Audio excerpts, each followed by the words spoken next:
ആമയിഴഞ്ചാൻ തോട്ടിലെ മാലിന്യം വലിച്ചെറിയുന്ന വിവരം അത് വളരെ സജീവമായി കഴിഞ്ഞ ആഴ്ചകളിൽ നമ്മൾ ചർച്ച ചെയ്തിരുന്നു. ഈ മാലിന്യം വലിച്ചെറിയുന്നവർക്കെതിരെ നഗരസഭ തുടർ നടപടി ശക്തമാക്കിയെങ്കിലും കാര്യക്ഷമതയോടെ ആ കാര്യങ്ങൾ മുന്നോട്ട് പോകുന്നുണ്ടോ എന്ന കാര്യത്തിൽ സംശയമുണ്ടാക്കുന്ന ഒരു വാർത്തയാണ്. മാലിന്യവുമായി കരാറുകാർ നെട്ടോട്ടമോടുന്ന പശ്ചാത്തലമുണ്ട്. വീടുകളിൽ നിന്നും കടകളിൽ നിന്നും കിലോ കണക്കിന് കണക്ക് പറഞ്ഞ് ഇതിന്റെ തുക പറഞ്ഞ് ഇവർ മാലിന്യങ്ങൾ ശേഖരിക്കും. തമിഴ്നാട്ടിലെ പന്നി ഫാമുകളിലേക്ക് കയറ്റി അയക്കുമെന്നാണ് വെപ്പ്. എന്നാൽ അർദ്ധരാത്രി കഴിഞ്ഞ് നഗരത്തിലിറങ്ങിയാൽ കാണാം മാലിന്യം നിറച്ച ഓട്ടോറിക്ഷകളിലും കാറുകളിലുമുള്ള പരക്കം പാച്ച്.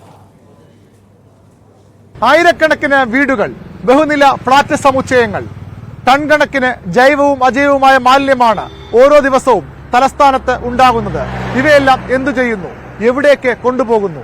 തമിഴ്നാട്ടിലെ പന്നി ഫാമുകൾക്ക് ഇത്രയധികം മാലിന്യങ്ങൾ നൽകുന്നുവെന്ന് പറയുന്നതിലെ വാസ്തവമെന്ത്? രാത്രിയുടെ മറവിൽ, ഇരുട്ടിന്റെ മറവിൽ തലസ്ഥാനത്തിന്റെ തെരുവീതികളിലും അതുപോലെ ആമയിഴഞ്ചാൻ തോട് പോലെയുള്ള ജലാശയങ്ങളിലും ഈ മാലിന്യമൊക്കെ വലിച്ചെറിയുന്നുവെന്ന് പറയുന്നതിൽ എത്രത്തോളം വസ്തുതയുണ്ട്? ന്യൂസ് 18 അന്വേഷിക്കുന്നു.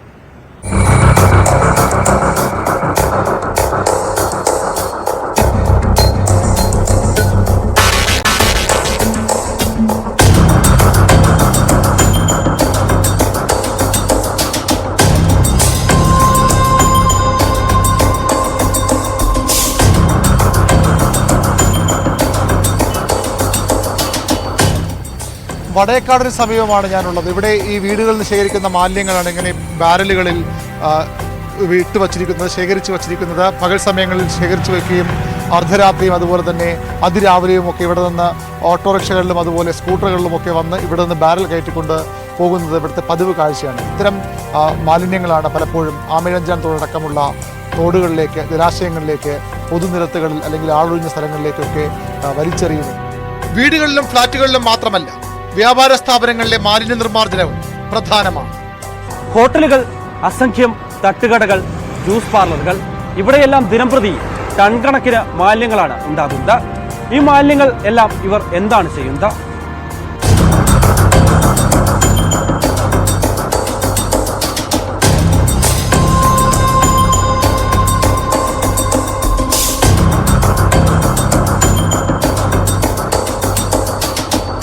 പനവിള ജംഗ്ഷനിലെ ഒരു കടയുടെ മുന്നിൽ നിന്നാണ് ഈ ദൃശ്യങ്ങൾ ഞങ്ങൾ പകർത്തിയത്. കടയിൽ നിന്നുള്ള മാലിന്യങ്ങൾ കാറിൽ കയറ്റുന്നു. അവിടെ നിന്ന് നന്ദൻകോട്ടെ മറ്റൊരു കടയിലേക്ക്. ഞങ്ങളെ കണ്ടതോടെ പല വഴി ചുറ്റി കാർ പാറ്റൂരിലേക്ക്. പ്ലാസ്റ്റിക് കവറുകളിലാക്കിയ മാലിന്യം പാറ്റൂരിലെ കടയിൽ ഇറക്കി വച്ചു. മാലിന്യം എന്തിന് അവിടെ ഇറക്കിയെന്ന സംശയത്തിന് മറുപടി പിന്നാലെ.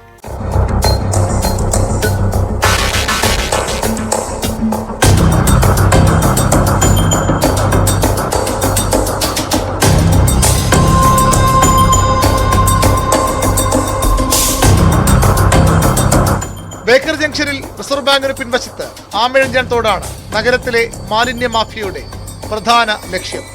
ഒന്നിരുട്ടിയാൽ ഓട്ടോറിക്ഷകളിലും കാറുകളിലും വൻതോതിൽ മാലിന്യം കൊണ്ടുവരും.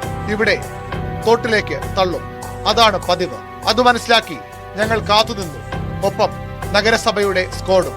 1 മണി കഴിഞ്ഞതോടെ മാലിന്യം നിറച്ച ഓട്ടോറിക്ഷ എത്തി. നഗരസഭാ ഉദ്യോഗസ്ഥരെ കണ്ടതോടെ മുങ്ങി. ഓട്ടോറിക്ഷയിലെത്തിയത് നേരത്തെ പനവിളയിൽ കാറിൽ കറങ്ങിയ അതേ സംഘം. പിന്നെ മാലിന്യവുമായി നഗരപ്രദക്ഷിണം. ഇതിനിടെ പലതവണ വീണ്ടും ബേക്കർ ജംഗ്ഷനിലെത്തി. അപായ സൂചന നൽകാനും റൂട്ട് ക്ലിയർ ചെയ്യാനും സംഘാംഗങ്ങളും നഗരത്തിൽ റോന്തു ചുറ്റുന്നുണ്ടായിരുന്നു. ആമയിഴഞ്ചാൻ തോട്ടിൽ മാത്രമല്ല, മുട്ടടയിൽ പട്ടം തോട്ടിലും ഇതേപോലെ മാലിന്യം തള്ളുന്നത് പതിവാണ്. നഗരസഭയും ന്യൂസ് 18 ഒരു രാത്രി മുഴുവൻ ഉണർന്നിരുന്നതോടെ ആമയിഴഞ്ചാൻ തോട്ടിൽ മാലിന്യം തള്ളാനുള്ള ശ്രമം അന്നത്തേക്ക് പാളി. പിന്നെ അതേ സംഘത്തെ അടുത്ത ദിവസം ഉച്ചയ്ക്ക് ഞങ്ങൾ കണ്ടത് മോഡൽ സ്കൂൾ ജംഗ്ഷനിൽ.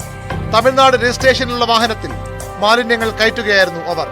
തലേ ദിവസം തോട്ടിൽ തള്ളാൻ കഴിയാത്ത മാലിന്യങ്ങളാണ് ഇതെന്ന് ഉറപ്പാണ്.